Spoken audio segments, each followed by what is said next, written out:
চলেছি দার্জিলিং থেকে 16 কিলোমিটার দূরে প্রায় 6000 ফুট উঁচুতে অবস্থিত শান্ত নিরিবিলি চা বাগানে ঘেরা একটি গ্রামে, যার নাম রঙ্গারুন।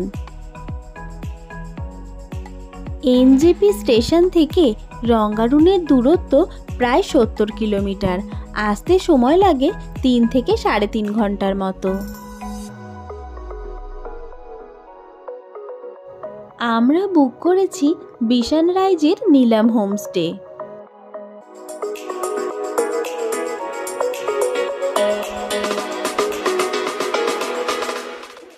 আমরা এখন চলে এসেছি রঙ্গারুনের নীলাম হোমস্টেতে। নীলাম হোমস্টের পুরো টপ ফ্লোরটাই আজকে আমরা বুক করেছি। এই পুরোটাই দেখছি পুরো কাঠের তৈরি, বেশ ভালো।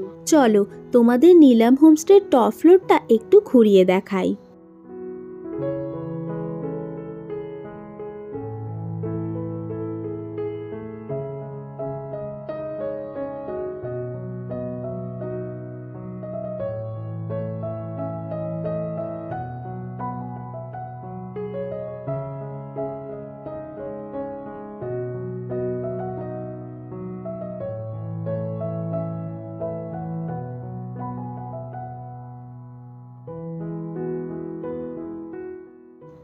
বাথরুম থেকে ভিউটা দেখো, জাস্ট অসাধারণ। রুমগুলি ঘুরে দেখতে দেখতে তোমাদের সাথে কতগুলো কথা শেয়ার করে নিচ্ছি। এই যে টপ ফ্লোরটি আছে, এখানে কেবলমাত্র একটি বাথরুম আছে। সেই জন্য বিশান রাইজি কেবলমাত্র একটি ফ্যামিলি অথবা একটি গ্রুপকেই দেন। উপরের এই টপ ফ্লোরটিতে মোটামুটি 6 জনের মতো ইজিলি থাকতে পারবে। ধৃতিকাকে নিয়ে আমরা 4 জন গেলেও বিশান রাইজি পুরো টপ ফ্লোরটা আমাদের জন্যই ছেড়ে দিয়েছিলেন। আর একটা ব্যাপার হচ্ছে, এই টপ ফ্লোরে ওঠার সময় জুতো আমাদের নিচেই খুলে আসতে হবে।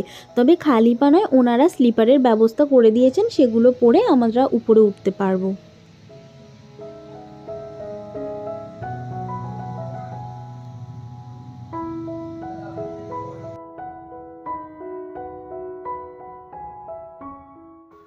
আমরা ছোটা মাংবা থেকে এখানে এসেছি। এখানে দেখছি ছোটা মাংবা থেকে ঠান্ডা অনেকটাই বেশি। এখন এখানকার টেম্পারেচার 10 ডিগ্রি। দেখো, আমাদের 11 মাসের ছোট্ট মেয়ে ধৃতিকার এই নতুন জায়গায় এসে এই ঠান্ডার মধ্যেও উৎসাহের অভাব নেই। ফ্রেশ হয়ে আমরা চলে এসেছি লাঞ্চ টেবিলে। মেনুতে ছিল ডাল, ফুলকপির তরকারি, ডিমের কারি, ভাত আর রাই শাক দিয়ে তরকারি। ডাইনিং এরিয়ার ব্যালকনি থেকে দেখো দূরে কাঞ্চনজঙ্ঘা আর ওই যে দূরে দার্জিলিং পাহাড়, দার্জিলিং টাউনটা খুব ভালোভাবে দেখা যাচ্ছে।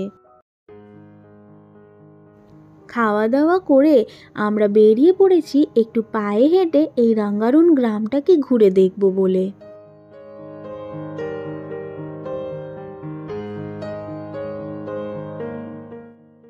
রঙ্গারুন বিখ্যাত তার চা বাগানের জন্য। রঙ্গারুন একটি লেপচা শব্দ, যার বাংলা অর্থ হলো বড় নদীর বাঁক। এখানে রুংডুং নদী বাঁক নিয়েছে, সেখান থেকেই এই নাম এসেছে। আমরা যেখানে আছি সেখান থেকে প্রায় 1.5 কিলোমিটার দূরে চা বাগানের মধ্যে দিয়ে ট্রেক করে গেলে এই রুংডুং নদীর দেখা মিলবে। যাওয়া আসায় সময় লাগবে প্রায় 4 ঘন্টার মতো। দেখা যাক আমরা কতটা যেতে পারি। যেতে যেতেই পথে চোখে পড়ল নাম না জানা এক ঝোড়া বা ঝর্ণার।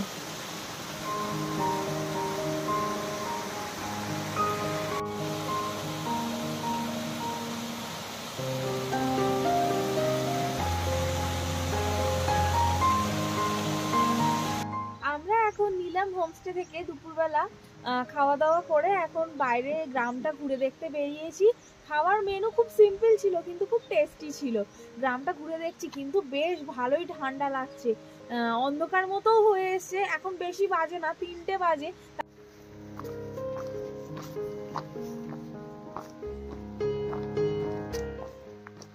ওই যে দূরে চা বাগানগুলো দেখতে পাচ্ছ, ওই চা বাগানগুলো 1776 সালে তৈরি হয়েছিল। দূর থেকে রঙ্গারুন গ্রামটা কেমন দেখতে লাগছে দেখো।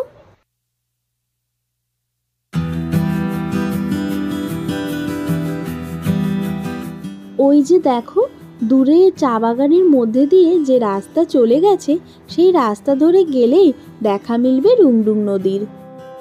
দূরের কাঞ্চনজঙ্ঘা তখন সূর্যের পড়ন্ত আলোয় নিজেকে রাঙিয়ে নিয়েছে।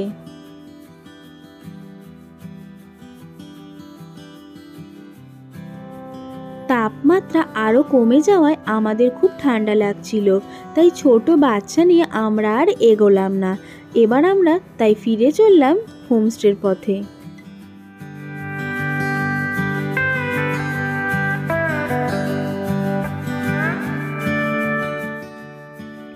নীলাম হোমস্টের গ্রাউন্ড ফ্লোরেও দুটো রুম আছে, চলো তোমাদেরকে রুম দুটো ঘুরিয়ে দেখিয়ে দিই।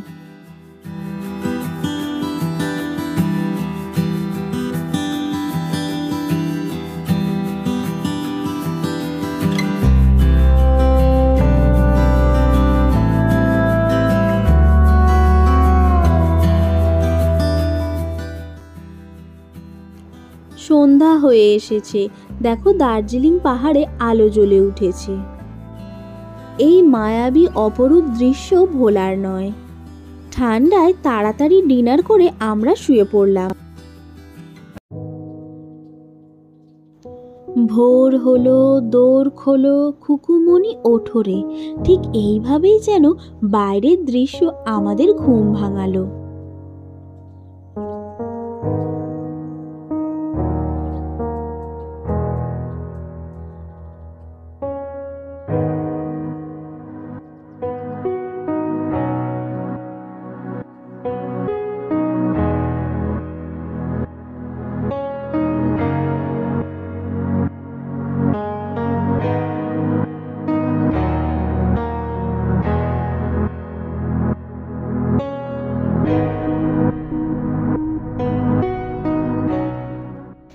Morning from Rangaroon. আমরা এখন দাঁড়িয়ে আছি রঙ্গারুনের নীলাম হোমস্টেতে। দেখো এখান থেকে কাঞ্চনজঙ্ঘা কি সুন্দর দেখা যাচ্ছে। এখন একটুখানি মেঘ চলে এসছে, কিন্তু একটু আগে পুরো ক্লিয়ার কাঞ্চনজঙ্ঘা দেখা যাচ্ছিল। আর দেখো পিছনে দার্জিলিং শহরের যে পাহাড়টা সেটাও দেখা যাচ্ছে। আর দেখো দার্জিলিং শহরের যে পাহাড়টায় রোদ দিলে কি ভালো দেখতে লাগে।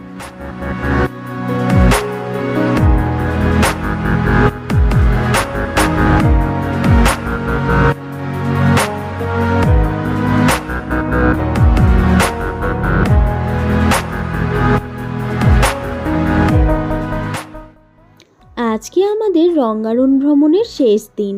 একটু পরে ব্রেকফাস্ট করেই আমরা বেরিয়ে পড়ব এনজেপি স্টেশনের উদ্দেশ্যে।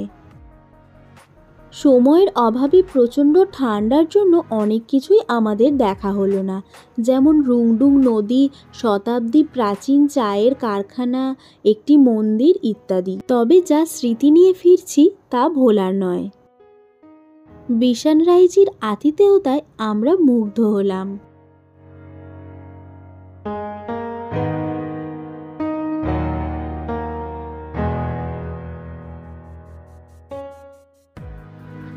আমাদের ভিডিওটি তোমাদের কেমন লাগলো তা অবশ্যই জানিও। আমরা এই যে রঙ্গারুনে আসার আগে কোথায় কোথায় এসেছি, কোথায় কোথায় কি দেখেছি তা নিয়ে আমাদের আগের আরও দুটি ভিডিও আছে, সেগুলি চাইলে তোমরা দেখে নিতে পারো। Thanks for watching.